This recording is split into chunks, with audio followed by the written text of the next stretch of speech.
Welcome to the Lotco Business Podcast, a show all about helping you as a retailer, brand, or creative understand the actual business side of running your business. I offer straightforward, practical advice about the nitty-gritty of making money from your creative passion. We will be covering bite-sized business and marketing lessons, as well as interviews with experts and trailblazers in the fashion, homewares, and design industries. My name is Melissa Robbins. I'm a business coach, colour-loving, non-coffee drinking Melburnian. Let's get into it. Hey, before we get started today, I just wanted to let you know that this episode is sponsored by my Roadmap to Profit. It's my signature program that helps you turn your product business into a profitable, thriving one without all the overwhelm. Now, if you've been spinning your wheels trying to figure out where to focus your time, how to price your products properly, how to keep growing consistently, how to master your sales and marketing, the Roadmap to Profit is here to guide you. I've packed over 25 years of experience into a step-by-step, easy-to-follow plan so you can skip the stress and get straight to success. Now, here's the thing. The enrollment is only open for just a few more days. If you're ready to finally have clarity in your business and make those 5 or even 6-figure months a reality, now is your chance to join. If you've missed the window, don't worry. You can still join the waitlist and be the first to know when the doors open again. So you can head to my website, thelotco.com.au/roadmap to sign up, or you can join the waitlist if the doors have closed. Let's get you on the fast track to profit. Okay, back to the episode. Hello and welcome to today's podcast. I have Tracy Matthews here today, a special guest who has been a jewellery designer for over 30 years and now helps jewellery product businesses run their business. I'm so excited to have you here, Tracy. Thank you so much for having me. I'm really excited to be here.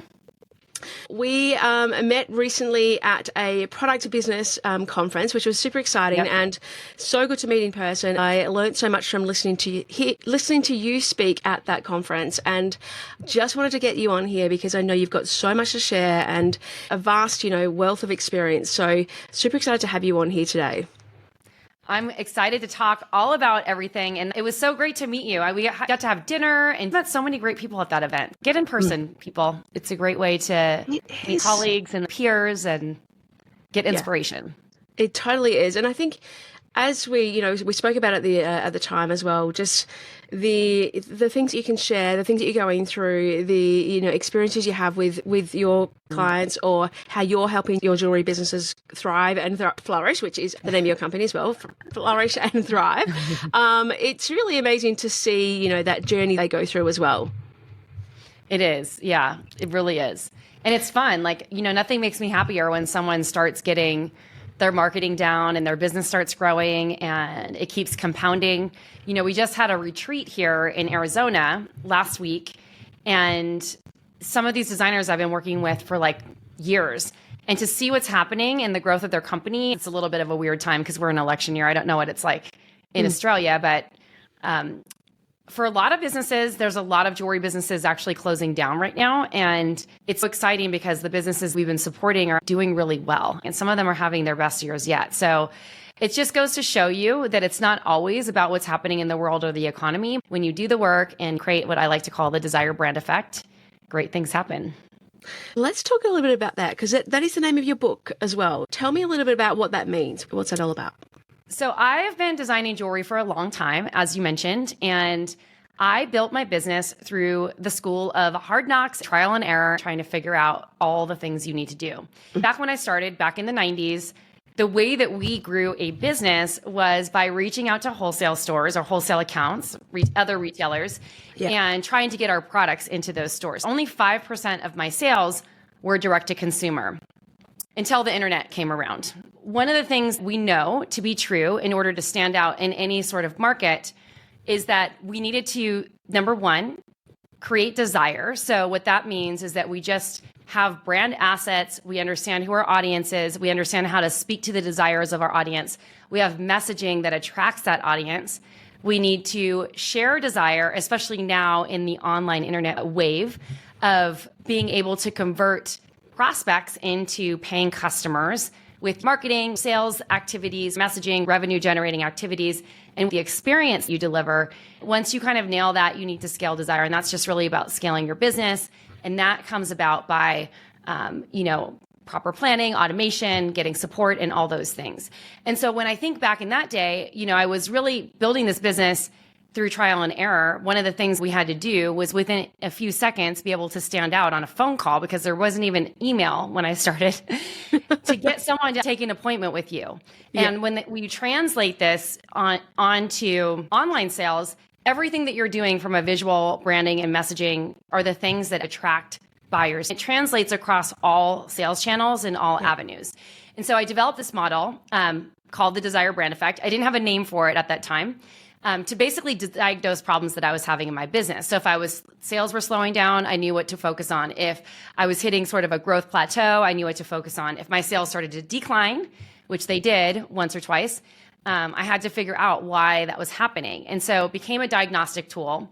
And at the end of the day, when I was developing this, what I really wanted was to have financial freedom. I wanted to have this business that I loved, that rewarded me creatively, and also feel a sense of accomplishment knowing that, like, you know, watching people wear my designs, like the coolest thing when you're walking down the street and you see a random person wearing your jewelry. So that's the high level of what the Desire Brand Effect about, but it's basically a marketing and sales system and a business operational system that helps any type of jewelry or product-based business grow. A lot of what I teach as well is that you need these systems in place. You cannot just create that brand and then expect people to come to you. There really has to be a system for all your marketing and all the ways that you market your business. And obviously you've been through it all in terms of, you know, before the internet, before online, before e-commerce was a huge aspect or for people. But one of the things you talk about is becoming a magnet for the right customers. How do you go about that?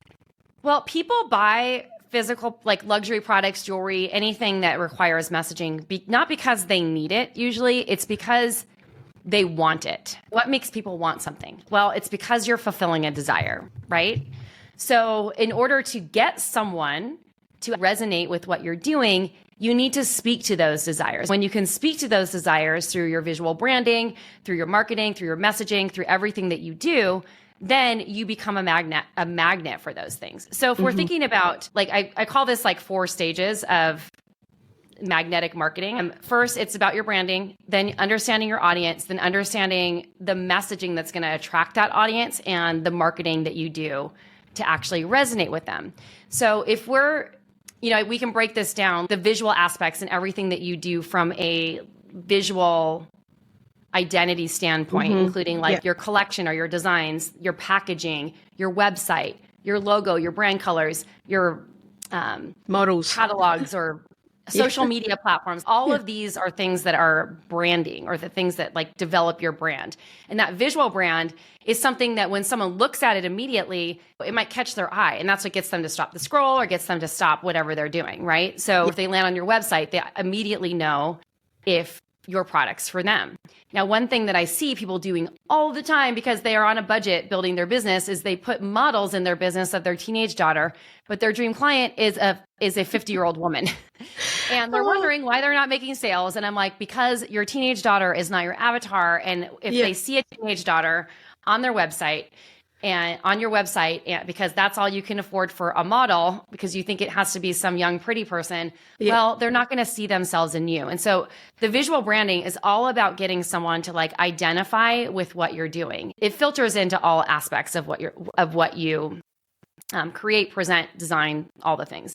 Now, the next step of this is your audience. You don't want the 14-year-old if your avatar is 50. So one of the things you want to be thinking through is like, who are these people? Like, who are the people in my dream audience? You hear a lot of gurus, including myself, say, pick one dream client and that's who you focus on. Well, that's somewhat true. I'm not here to say I've been lying to people for all these years, but I think it's complicated when people try to market to everyone and they don't understand because they're not expert marketers, because I don't think anyone who started a product business necessarily started that product business to become a professional marketer. They started the product business because they had a passion for whatever it is that they're creative, they want to design it, they want to bring it to market. Exactly. So with the audience, you need to get clear on one avatar first. And then from there, you can start to branch out into other customer segments. For instance, I design engagement rings and wedding bands. I have several customer segments. One of my dream clients is a millennial couple. Several years ago when I started, that was kind of the avatar. The millennials are a little bit older now. I had that one segment who was shopping for engagement rings. Now I have another segment that was 45 to 55-year-olds that was based off of like 3 of my best friends who loved to travel, who would go around the world and collect stones from like Sri Lanka or wherever they were traveling in and come back and want me to design jewelry. So that older segment, they're self-purchasers. They're people who make $300,000 to $500,000 a year. They live in a big city like New York City. They have a exceptional amount of money to spend. Like money is not an issue, and they treat themselves often to luxury goods. So no brainer, like on who that is. And then the next segment were heirloom redesigns. These are people losing a parent or grandmother and felt a deep sentimental connection. They needed to know that if they were bringing their stones or gems or gold or whatever it was to someone who was going to redesign it, that they needed to be able to trust them. Because if something happened to those stones, that's the last like memorable thing of value that they had of their grandparent or parent. And that story actually comes about because of my personal story. My mother passed away right after my 21st birthday, between 21 and 22. And her death was the thing that catapulted me into jewelry design. It's a little bit of a sidebar story, but that I use that story in my marketing because it connects and lands with people. And when people know that I've actually experienced what they've gone through, they can trust me. And so when you're designing that audience and you can literally speak to the desires or whatever it is that they're going through right now, those are the things that actually draws them in, and you become a magnet for those things. Then there's your messaging. So the messaging, I feel like if you can nail the avatar thing down, you really understand what motivates them, the messaging becomes easy because you can understand what matters to them. What drives them. So in my case, when millennials were starting to get engaged, what mattered to them is that they had something that was unique. They had a custom piece that no one else had. They wanted to use alternative stones. They wanted a design that was specific to them. And they were also like in that buying zone where $5,000 to $10,000 was kind of what they were spending on engagement rings and wedding bands. Yeah. Now, in that one customer segment. So for the travel jewelry, they're going to reset a stone for $2,000 to $5,000, but it's literally like an afterthought. They're not thinking too much about how much money they're spending, but I knew exactly how to market to those people because they wanted to, because of what their desires were. They just wanted to remember this amazing trip. And then same thing with the people who are doing the heirloom redesigns. And then finally, the marketing, that's really the system that you use to understand, okay, where are all these people hanging out and where am I going to find them? If you have a high-end older clientele who doesn't use social media, spending all your time on Instagram is not going to be the best use of your time. Yeah. Like that's not where their attention is, right? So where is their attention? Yeah. And so by understanding all of these things, you can understand like, where are they hanging out? What do they like to do? How am I going to reach them? And all those things. I was just doing a deep dive for one of my clients today, and we work with, most of our jewelers are handmade. Jewelry designers and makers are in the handmade market, but I just happened to get off with someone who also designs fine jewelry. And we clearly identified, because we dialed into our customer segments. I'm like, you're running ads. The people that you're targeting are not buying from ads, because she's trying to compete with these really high-end jewelers, and she's a newer brand. Right. I'm like, the way that you're going to find your customers are at the golf club, talking about what you do, wearing your jewelry, offering them. So having that clarity is going to save you a lot of time and also make you a lot more money. Depending on the type of jewelry you design, some people you meet are going to be shopping online. Once you hit a higher end segment, it does require more personal touch. So the more that you can understand that and understand the desires of the people you're serving and dial into that, the better your result is going to be. And the more you're going to magnetize those people to you. So what would be some of the suggestions for someone like that to, reach those people? Like, what is she doing to have them have that brand awareness about who she is and where to find her? Like the golf club, sort of, that's where. And this particular woman lives in a golf club community. She services wealthy people. She designs tennis bracelets, which make complete sense because she's in a community where people are wearing tennis bracelets and diamonds. And so, when we were looking at these customer segments, like the only segment that was going to find her online was actually these new couples getting engaged who are looking for lab created diamonds. And in that case, you optimize your marketing on your website, if you're going to do Google ads or anything else, for lab grown diamonds and speaking to that. What is that generation? Is that Gen Y? Yeah. So the Gen Ys who are probably getting engaged now, the thing that they're looking for is different. Like a lot of them are buying lab created diamonds. They don't have a big budget. People think that lab created diamonds are the same as fine jewelry. And I don't want to make this all about fine jewelry because there's a lot to be said for people who are doing handmade products as well. Yeah. But just understanding their desires and their shopping patterns changes everything. Like, what are some of the products that you serve? So, I have quite a variety of different types of product businesses. So, for example, I have some handmade sustainable fashion. I have lots of beauty products who are handmade as well. I have ceramics. I have accessories. I do have some jewelry, but more costume as opposed to fine jewelry. A mixture of beauty products and stuff like that too. Perfect. I have an idea. So for these handmade beauty products, what is the reason why someone wants handmade beauty products? Because I use this type of product. The products that I use, there are no more than 7 ingredients, all organic. I'm allergic to any sort of anti-aging stuff. And like, if I put retinol on my face, everyone's like, what do you use? And I'm like, nothing special. It's like literally organic cream. Cause I'm 53. People are like, how do you not have wrinkles? And I'm like, I always say it's because I don't have kids, but also because I've always used these organic products. So the reasoning why I buy organic products is because I want clean skincare. I want things with no more than 7 ingredients in it. I want something that is not going to make my skin break out. I'm lucky I don't have breakout prone skin, but when I'm using something with retinol or some of these acids, my skin freaks out and gets all red and weird. I also want something that I can reorder quickly. And my desires in ordering those products is that I look younger than I am. I want to look and feel beautiful.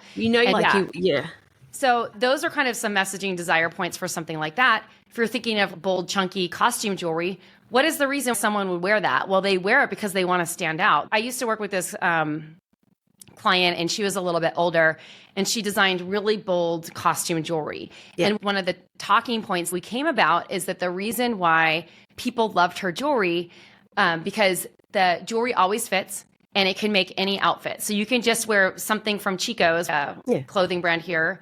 And if you don't feel great, you can really accessorize with that bold jewelry, and the jewelry makes the outfit. And it makes women in her demographic feel more confident. They feel like they're expressing their personality, that they're bold and out there, right? You said, what are some of the other? You said ceramics, and what else? A sustainable fashion brand as well. Sustainable fashion, like why do people want to buy sustainable fashion? Well, we know that fast fashion is gross because stuff that you buy on Amazon is made in these like sweatshops probably in China or one of these places.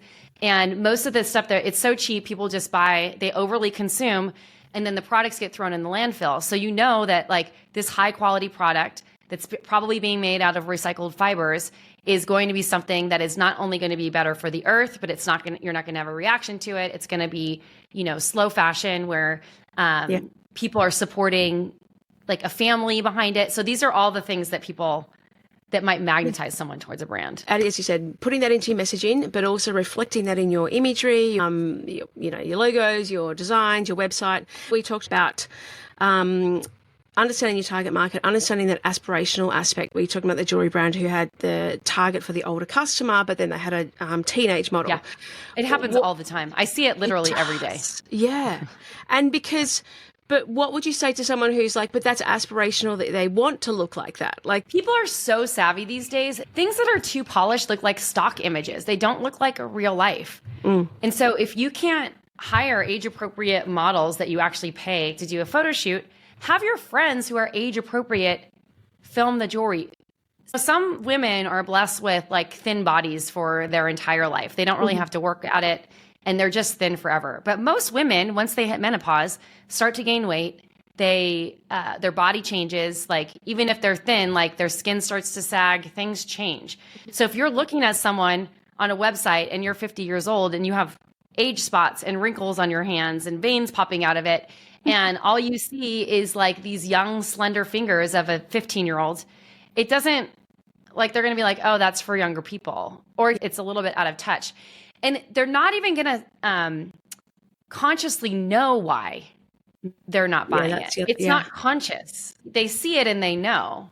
This is the thing about this other brand I've been working with. Young daughters on the site, beautiful. They're famous because they're athletes, whole thing. It's not her customer. And people who don't know that about her, unless they already know, you don't get it. Yeah. So the confused mind is always a no. So if you are confusing your customers or potential customers or prospects, and you aren't consistent and you aren't giving full focus to understanding who they are, it is going to be a no. So the first thing I would lean to is become a student of marketing. I know it's probably not something you thought you were going to have to learn when you developed your product, but the more you can understand and just like consume marketing podcasts. I have a podcast called Thrive by Design. Mel has a podcast here where she talks about marketing. There's so many marketing podcasts out there that are free for product business owners to learn about marketing. You might not get the full strategy from a podcast, but you're going to start learning and understanding the psychology behind what motivates people to buy. The more you understand what motivates someone to buy, the easier it is to make a sale. And the more confident you become in talking about your wares and your work. And if you want to sell online, you have to do this because it's really easy to sell in person at a market, but it's very hard to translate those sales into an online sale. Yeah. Well, it's understanding, like listening to those customers. What are they saying? You're going to get little tidbits. The more that you understand those people and the more that you understand what they're saying to you and you use that in subtle ways in your marketing, the more it's going to land. One of the simplest ways to do this is to say like, hey, I was just at a market this weekend talking with a customer. She bought this bowl. Here's the reason why she loved it so much. And you tell the story of someone else and you get really descriptive.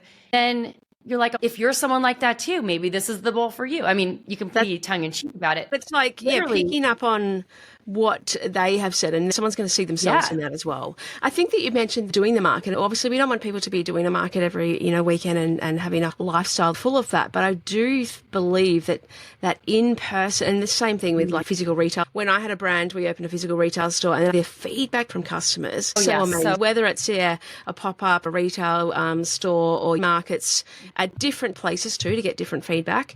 Using that and really making sure that you're drawing everything you can out of that to really understand who your customer is and who walks up or who turns their head or, what are they drawn to, which pieces or which style of your, merchandising are they going to be attracted to. Exactly. One of the things I wanted to ask you about is mindset. That is definitely something that, we'll definitely talk about more about strategy and all the things that you need to have in place, but we both know, and you especially have to, been in it for so long, that you can have all the strategy, you can have all the tactics, and you can have all these things that you're supposed to be doing, but mindset comes into it in such a big way as well. Can you talk a little bit about that? I come from an entrepreneurial family. Yeah. My family is full of risk takers. So I didn't totally experience this. I didn't have a belief that artists were starving, but a lot of people grew up with this mindset, right? This mentality that if you start your own business, I was just one of the superstars, Marianne Gaud, the French designer who got on the Today Show, the big TV show in the US during the Paris Olympics with Savannah and Hoda. When I was interviewing her about this experience, she took my program, laying the foundation, and was executing all of these things. She's like, through COVID, I started picking up jewelry to make jewelry and decided that I wanted to turn this hobby into a passion. When I told my friends, they're like, why would you do that? That's like so risky. It's like, because they're French, it's like very cultural. You don't have your own business in France.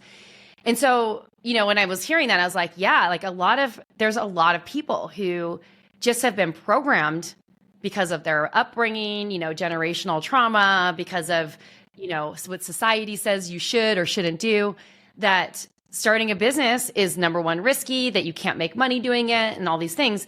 And certainly those things can be true, but are they 100% always true? The answer is no. If that were the case, why are there successful artists making millions and millions of dollars a year like Ashley Longshore, who never went the traditional route, who always was her best promoter and seller. And now she has partnerships with Bergdorf Goodman and Anthropology and all these places. And same thing with many jewelry brands. It's like, if you, or any sort of maker brand, if you have the mindset that you can succeed, then the chances of you succeeding are 1,000 times better than not believing that. So one of the best tools to upgrade your identity into who you want to be is, number one, to be always doing consistent mindset work. And what I mean by that is to understand, okay, when you're sitting still and negative thought patterns start to come up, what are you telling yourself? Are you comparing yourself to others? Are you telling yourself that you're a piece of crap? Are you, telling yourself a story that no one's buying right now? Like, what are those stories? As soon as you identify them, write them down. Then identify another possibility, because my partner, Jason, is an amazing executive coach. He's so amazing about thought reversal, like flipping negative patterns and thought belief. He'll just be like, is that 100% always true? And you could never find a case. And he's like, never use the word never in anything, because nothing is ever a never. It's never 100% true. So if you can find any possibility or situation where the opposite can be possible, there could be a different reality. Your work is to release those limiting beliefs. If you're saying to yourself, it's hard to make money as an artist, change that thought pattern and start repeating a different story. I am working every day to become a successful, thriving artist, or it's easy for me to put myself out there and make sales. Even if you don't totally feel it, your brain can't identify the difference between a negative thought and a positive thought. Yeah. If you start repatterning it and start stating positive statements in replacement for the negative things that you're telling yourself, and you do the work, manifestation doesn't really work unless you take inspired action to back that up. You can change your thoughts all you want, work on them daily, identify when they're coming up and stop it, write it down, flip the belief. Start a journal with belief flipping, and then record yourself on your phone audio app and just create positive affirmations about the other things. And then every single day, make sure that you have clearer goals where you're going for your business. So let's say you have a financial goal or whatever, set those clear goals. And then every single day, prove to yourself that you're moving closer to those goals by setting priorities that you focus on first before anything else. I notice people they want to go and make their stuff before they actually do the sales activities. Do all the hard stuff first to get it out of the way. And then you're going to see and watch your sales consistently grow. It starts with that mindset. Every single day, you need to be upgrading your identity into the person you're becoming. And you need to stop comparing yourself to other people, because you don't know their journey. What you see on Instagram is not the real story. I'm going to tell you right now, this has been a really tough year for Flourish and Thrive Academy for a lot of, that's my alarm saying you have FU money. See, I even set alarms to remind myself how I'm doing. But I'm just telling you, but I'm just telling you, this has been a really tougher year for my business. We've had a lot of team changes, and in the US, the economy is the election is making people crazy again, because regardless of the sides that you're on, we are so diametrically opposed here. And it makes it hard when there's so much noise for people to focus. And so my job, and things are shifting now because I've really had to focus my audience and focus my people. And when you do that, the sales start to pick up again. And so I'm mentioning that not to share what's going on inside of my company, but just so that every business has a season, but it's your job to focus, get your head in the right place. And set alarms on your phone saying you have FU money, and then that will bring it in. I love that. I've shared lots of apps about that too, because I think it is such a, I think it's having those personal things. So yes, doing some, having some, I have reminders on my phone that pop up, and sort of, statements that I read out to myself as well. And then just being mindful and watching what language you use. I did a podcast with my husband, who a psychologist, all about limiting self-beliefs and negative self-talk, because it is such a crucial mindset hack that you need to sort of be focusing on. And you mentioned there as well about that by doing those things as well, you set up daily habits and understanding what you need to do daily to reach the goals that you have. And one of the things I saw on your Instagram as well is 12 things you'd learned in the business. And one of those was I'm just going to read it out to you, read it out back to you, but your success is directly correlated to the actions you take on a daily basis. Not getting what you want, look at what you're doing. What are those goals? And are you actually actioning toward things that go towards them? That's a huge thing because people say they want something, but they are unwilling to do the work that it's going to take. It is not going to be an easy road, you guys. Maybe you do something and it works. Awesome. Do more of that. Keep doing the things that work until you understand what works for your brand. I can give you strategies all day long. It may or may not work for you because once again, it depends on where your customer is hanging out, what they're resonating with. For anyone selling anything, bridal cooking, fashion, styling, planning a party, you must have a robust Pinterest strategy because that's where people plan their weddings and get inspiration. When you talk to someone and they don't have a Pinterest strategy and their audience is literally planning their wedding on Pinterest, then shame on you for not doing the thing that's going to get you the customers you want. My point is that the actions you take are directly correlated to the results you're getting. So if you're unwilling to do the testing and the things that are actually going to move the needle for the thing that you say that you want, then you're not going to get what you want. And touching on that, I did hear you mention it, but I didn't focus on that before. But you mentioned about that, a lot of the people you work with and yourself included, you are doing handmade things. So you are actually spending time on that aspect of your business.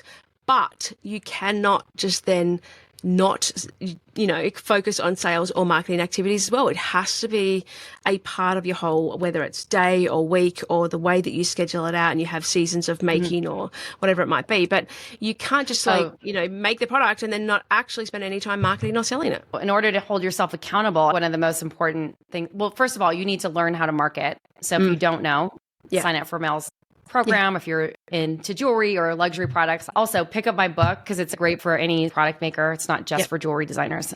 There's a lot of strategies in there. But having developing a marketing strategy for you, meaning okay, what are my 90-day goals? What are the 3 major projects I'm going to launch? What is my sales and revenue goal? How am I going to get there? Do I have creating a marketing calendar with your marketing mapped out for the months? All of that stuff is going to be integral to you getting what you want. So if you're just showing up and expecting sales to happen and not really doing anything except for doing an Instagram post here or there, you're not going to get a result because you're not really focused. I bring it back to what I was talking about earlier. You need focus. Scattered energy is not going to get you a result. Yeah. Absolutely. You touched on earlier as well, Tracy, about that you've come from an entrepreneurial family, which I have as well. It's sort of innate thing that you do have to take risks in business. Do you believe that it's imperative to be willing to take risks in running a business? Well, I do, because risk-averse people are never going to push themselves far enough. You have to be willing to fail every single day because and failure can look like you sent an email marketing campaign that did not convert. That's what I'm talking about. Having a failed launch, and using the information from that failure to improve it for next time. So my first business got wiped out in what you guys call the great financial crisis. We call it the market crash of 2008. Yep. In September, I had shipped over $100,000 worth of orders and I got paid for almost none of them. And it put my business into a negative cash flow cycle that had me basically in a position where I had to make a decision to keep the business open or close it. I made the choice to close it, had to file for bankruptcy and start all over. I was devastated, to say the least. I could not see the lessons in it for a long time. I was so hard on myself. I felt like a loser. I was like, what did I do wrong? All these things. Yeah, but quite frankly, in hindsight, you probably just went through all the stages of all the things. But in hindsight, looking back at it now from a more neutral position, that sucked. My credit has been affected for the rest of my life because when you have a small business, you personally guarantee all of those loans and everything that you take. Most of them aren't in a business name. And that has sucked. But what I learned is how do you run a business on cash flow? How do you get really scrappy with what you're doing in a way that gets the result you want? How do you pay attention to what's actually happening to be aware when something is weird? So this year, like right around May, I'm like, oh, this is going to be a tough year because the election's coming. We had to make some cuts in the business. We had to cut back expenses. I had to take a pay cut for a short-term period. These are things we have to do in the short term for long-term gain so that the business can still thrive through it. Yeah. These are just seasons and cycles in business and awareness.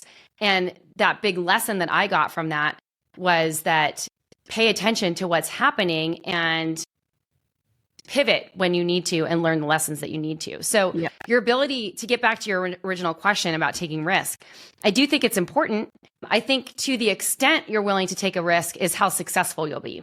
Because the more risk averse you are, the bigger risks you take will get you the best reward. There's a chance that you're going to fail. If you just want an easy, stable business, don't take a lot of risks and expect not to probably make that much money or grow very fast. Be smart about it. I'm not saying like be reckless with taking risks. Take calculated risks. Like, do your research, measure the data.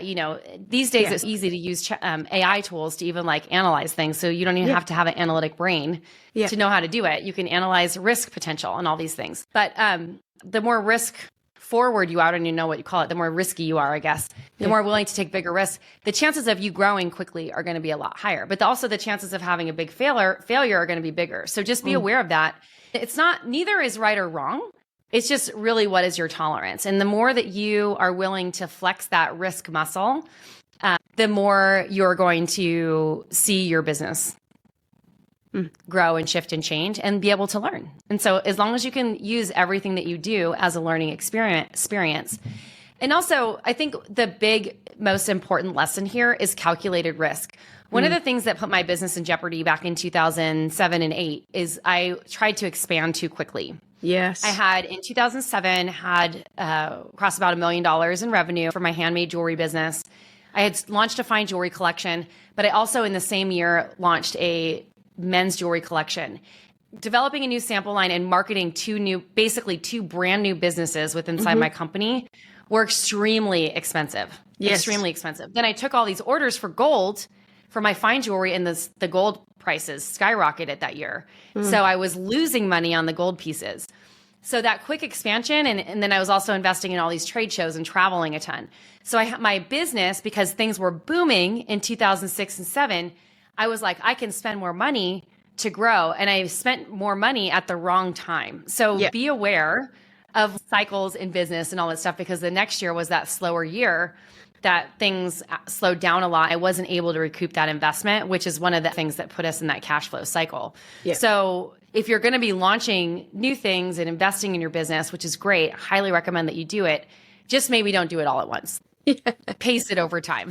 And also being really aware of patterns and seasons. So, yes, like in Australia, especially, it is quieter in June, July for us because it's the winter periods, so especially in retail buyers aren't going to buy as much in those periods too. So really knowing your cycles, knowing what's going on so that you spend the right amount of money at the right time, or you're aware of your expenses going out, because you are going to have fluctuations. So I think that comes back to that as you grow as a business owner, really making sure that you not just know the sales and the marketing, as we've talked about, but you also really understand that business side of it and the financial side of it, because you can't just stick your head in the sand and, expect your bookkeeper or your accountant to be the ones that do it. You really have to learn that as well. And that's just part of being a business owner, that you are going to have to do all those parts of it as well. This is true. 1000%. You got to look at the numbers. Very important. And as you say, plan your year out. But as you say also that there are going to be failures, there's going to be things, but are they learnings? Like, what do you take from it? Know that it's normal to fail. It's normal to have things that don't go as you plan, but it's not necessarily a failure, as in inverted commas, but it's a learning that you can get better next time or edit and change things. As you say, you've got to test everything. A lot of people are going to be like, oh, I just don't even know where to get started with my marketing. What should I be doing? What are some suggestions if you're feeling overwhelmed with it all and you're just like, where do I even get going? Well, I truly believe that you need to learn how to do the marketing yourself, even if you're ever going to have someone else do it. So If you need to learn how to market your business, join a community like Mel's or mine, or find a coach you resonate with. Learn strategies relatable to what you're doing. When you're ready and you can actually afford it, I highly recommend starting to get things off your plate and hire out the things that you don't enjoy doing. And so a lot of people want to hire a marketing VA first. It's not always the first hire I recommend, but I would just start by just finding someone that can support you with simple things, like maybe even like posting your social media and engaging on social media. So there's different things that you can hire out just very part-time in a virtual position that can make a significant impact to get some of the things off your plate. Yeah. I have a whole process for this, but we don't have enough time to go through the whole thing. So maybe we'll need a whole new podcast. I think that's one of the things I heard you talk about at the conference we were at, about hiring the team. That's a whole other podcast where we can dive deep into how to do that and what are the best positions to start hiring. So we'll definitely meet again to talk about that. Thank you so much for sharing your journey here and some of your, amazing tips. I think there's so many takeaways that people can get going with their business and figure out, how to sell and market the business and understand who their customer is. I will share your Flourish and Thrive Academy with everyone in the show notes. They can find you on Instagram under your personal account, Tracy Matthews NY as well. Yes. Awesome. Thank you so much for having me, Mel. Thank you so much. All right. We'll speak to you soon. Bye. Thank you so much for listening to the Lotco Business Podcast. If you enjoyed this episode, please make sure you subscribe to receive future episodes as they are released. And I'd be so grateful for a review on Apple Podcast. If you would like a copy of the show notes or any of the links mentioned today, please jump onto my website at thelotco.com.au/podcast. Have an amazing week, and I look forward to chatting to you again soon.